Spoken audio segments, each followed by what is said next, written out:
আচ্ছা, অনেক সময় আমাদেরকে এই সোসাইটিতে এখন বিশ্বাস করানো হয় যে আমাদের সেলফ কনফিডেন্স দরকার। আমি এই কাজটা করতে পারছি না কারণ আমার সেলফ কনফিডেন্স নেই, আমার নিজের উপর আমার কনফিডেন্স নেই।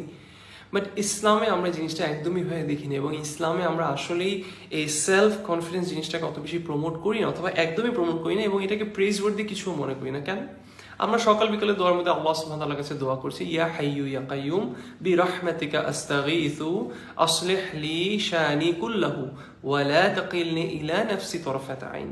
তো এই দোয়াটার মধ্যে লাস্টের দিকে আমি আল্লাহ সুবহানাহু ওয়া তাআলার কাছে আমরা দোয়া করি যে ইয়া আল্লাহ, আপনি আমার সবগুলো বিষয়, সবগুলো ম্যাটার্সের মানে দায়িত্ব নিয়ে নেন, এগুলো টেক কেয়ার করেন, এগুলোকে দেখেন।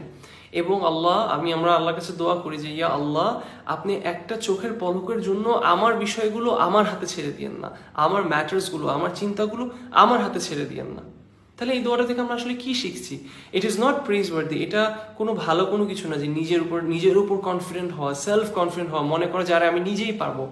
ইনস্টেড ইসলামে শেখানো হচ্ছে যে তোমার বিষয়গুলো, তোমার হার্ডশিপগুলো, তোমার হাতে এখন যে সিচুয়েশনগুলো আছে, এগুলোকে তুমি তোমার হাত থেকে সরায় আল্লাহর কাছে ছেড়ে দাও। হাত্তা এমনকি একটা চোখের পলকের জন্য এটা তুমি তোমার নিজের কাছে রেখো না। সেটাই আমরা আল্লাহ সুবহানাহু ওয়া তাআলার কাছে দোয়া করছি।